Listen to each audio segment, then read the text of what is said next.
జిల్లాలో కలకలం రేపుతున్న phone tapping కేసులో పోలీసులు దూకుడు పెంచారు. టాస్క్ ఫోర్స్ మాజీ డీసీపీ రాధాకిషన్ రావును అరెస్ట్ చేశారు.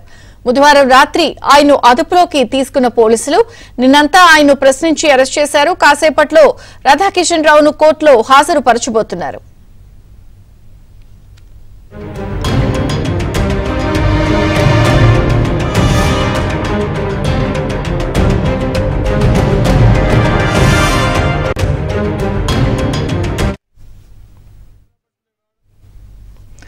టాస్క్ ఫోర్స్ లో డీసీపీగా పనిచేసిన రాధాకిషన్ రావు హవాలా వ్యాపారులు కొంతమంది ప్రముఖుల్ని అక్రమంగా నిర్బంధించినట్లు నిర్ధారించారు.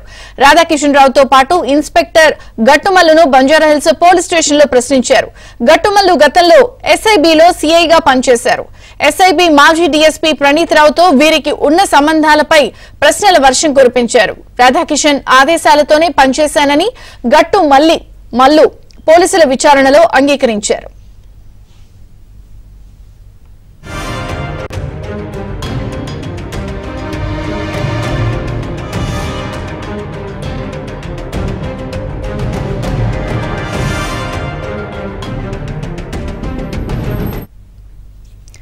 ఈ కేసులో ఇప్పటికే ప్రణీత్ రావుతో పాటు అడిషనల్ ఎస్పీలు భుజంగరావు, తిరుపతన్నను అరెస్ట్ చేశారు. ప్రముఖుల వ్యక్తిగత విషయాలపై వీరు నిఘా పెట్టి ప్రభుత్వం మారాక హార్డ్ డిస్క్లను ధ్వంసం చేసినట్లు వీరిపై ఆరోపణలు ఉన్నాయి.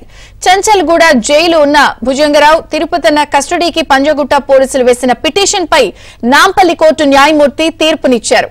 పోలీసులు వారం పాటు కస్టడీ కోరగా న్యాయమూర్తి 5 రోజులకు అనుమతించారు. వారిద్దరిని ఇవాల్టి నుంచి మంగళవారం వరకు పంజగుట్ట పోలీసులు విచారించనున్నారు. మరోవైపు ఎస్ఐబి మాజీ డీఎస్పీ ప్రణీత్ రావును సైతం మరోసారి 5 రోజుల కస్టడీకి ఇవ్వాలని పోలీసులు కోరగా ఆ పిటిషన్ ను కోర్టు కొట్టివేసింది. ప్రస్తుతం 3 నిందితులు చంచల్గూడ జైల్లోనే ఉన్నారు.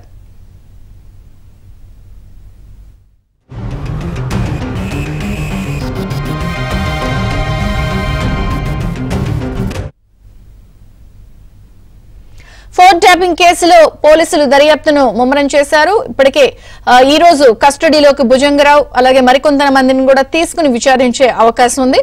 మరిన్ని వివరాలు మా ప్రతినిధి ప్రవీణ్ అడిగి తెలుసుకుందాం. ప్రవీణ్,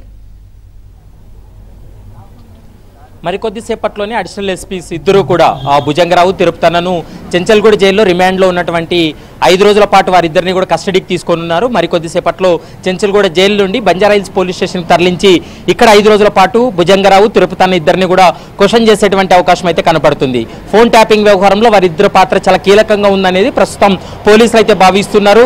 మరోవైపు గతంలో టాస్క్ ఫోర్స్ డీసీపీగా పనిచేసినటువంటి రాధాకిషన్ రావు ఓఎస్డీగా అతను అంటే పదవీ కాలం ముగిసిన తర్వాత ఓఎస్డీగా అతను నియమించి టాస్క్ ఫోర్స్ డీసీపీగానే కొనసాగించారు. దీంతో అతను కొద్ది రోజుల క్రితమే పదవీ విరమణ పొందాడు. అయితే ఫోన్ ట్యాపింగ్ లో కావచ్చు, తర్వాత కొంతమంది రియల్ ఎస్టేట్ వ్యాపారులు, బిజినెస్ మ్యాన్స్ ను బెదిరింపులకు దిగి చాలా వరకు ఆ డబ్బులు వసూలు చేశాడనేటువంటి అంశాన్ని అయితే మాత్రం ఇప్పటికే గుర్తించినటువంటి పరిస్థితి. మనం చూస్తున్నటువంటి బంజారాహిల్స్ పోలీస్ స్టేషన్లోనే ప్రస్తుతం మాజీ టాస్క్ ఫోర్స్ డీసీపీ రాధాకిషన్ రావును అయితే మాత్రం క్వశ్చన్ చేస్తున్నారు. నిన్నటి నుంచి ఇప్పటికే రాధాకిషన్ రావు నుంచి కొంత కీలకమైనటువంటి సమాచారాన్ని కూడా రాబట్టడం జరిగింది. బీఆర్ఎస్ ప్రభుత్వంలో చాలా మంది వ్యాపారవేత్తలను బెదిరింపులకు దిగాడనేటువంటి అంశాన్ని అయితే మాత్రం గుర్తించడం జరిగింది. ఇప్పటికే బంజారాహిల్స్ పోలీస్ స్టేషన్లో టాస్క్ ఫోర్స్ తో పాటు ఎస్ఐబి అధికారులను కూడా పూర్తి స్థాయిలో క్వశ్చన్ చేసినటువంటి పరిస్థితి. 4 ఇన్స్పెక్టర్లు, 5 మంది ఎస్ఐలు, మరోవైపు 8-9 మంది కానిస్టేబుల్స్ ను కూడా ఎస్ఐబికి సంబంధించినటువంటి వారిని క్వశ్చన్ చేశారు. నిన్న చాలా మంది సిబ్బందిని కూడా వాళ్ళని విచారించి స్టేట్మెంట్లు కూడా రికార్డ్ చేసినటువంటి పరిస్థితి అయితే స్పష్టంగా కనపడుతుంది. మరికొద్ది సేపట్లోనే మనం చూస్తున్నటువంటి బంజారాహిల్స్ పోలీస్ స్టేషన్ నుండి కూడా రాధాకిషన్ రావును మెజిస్ట్రేట్ ఇంటికి తరలిస్తారు. మెజిస్ట్రేట్ ఇంటి ముందు హాజరుపరిచిన తర్వాత అతన్ని రిమాండ్కి తరలిస్తారు. ఇక జ్యుడిషియల్ రిమాండ్ లో ఉన్నటువంటి చెంచల్గూడ జైల్లో తిరుపతన్న కావచ్చు, మరొక అడిషనల్ ఎస్పీ భుజంగరావు వారిని అయితే మాత్రం మరికొద్ది సేపట్లో కస్టడీకి తీసుకొని 5 రోజుల పాటు మనం చూస్తున్నటువంటి బంజారాహిల్స్ పోలీస్ స్టేషన్ లోనే పూర్తి స్థాయిలో విచారించేటువంటి అవకాశం అయితే కనపడుతుంది. రాధాకిషన్ రావు వ్యవహారంలో అయితే మాత్రం ఎన్నికల సమయంలో వీరంతా కూడా డబ్బు సీజ్ వ్యవహారంలో ఫోన్ ట్యాపింగ్ ద్వారా ఈ డబ్బంతా కూడా సీజ్ చేయడం జరిగింది. మరోవైపు నేతల సంభాషణల పైన కూడా పూర్తి స్థాయిలో ఆరా తీసినటువంటి పరిస్థితి.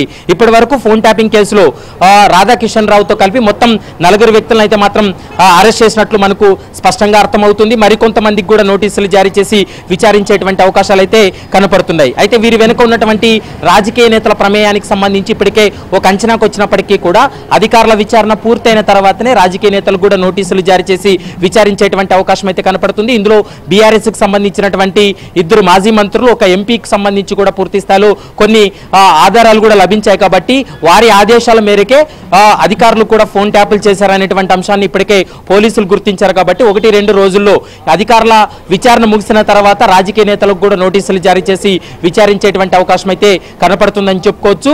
ఇక చెంచల్గూడ జైలు నుంచి మరికొద్దిసేపట్లో 2 అడిషనల్ ఎస్పీస్ ని కూడా కస్టడీకి తీసుకుంటే వాళ్ళు ఇచ్చేటువంటి స్టేట్మెంట్ ఆధారంగా చేసుకొని మరికొంతమందిని కూడా విచారించేటువంటి అవకాశం అయితే కనపడుతుంది.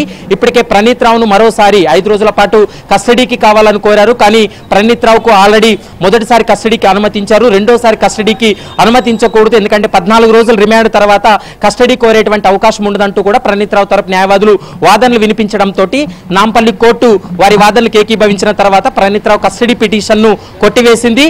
2 అడిషనల్ ఎస్పీ కస్టడీ అయితే మాత్రం ఇచ్చింది. కాబట్టి 5 రోజుల కస్టడీలో చాలా కీలకమైనటువంటి అంశాలు కూడా బయటపడేటువంటి అవకాశాలు అయితే కనపడుతున్నాయి. మరికొద్దిసేపట్లోనే మాజీ డీసీపీగా ఉన్నటువంటి టాస్క్ ఫోర్స్ డీసీపీగా ఉన్నటువంటి రాధాకిషన్ రావును అయితే మాత్రం మెజిస్ట్రేట్ ఇంటి ముందు హాజరుపరిచిన తర్వాత అతన్ని జ్యుడిషియల్ రిమాండ్ కూడా తరలించేటువంటి అవకాశం అయితే కనపడుతుంది. విజయ చంద్రిక.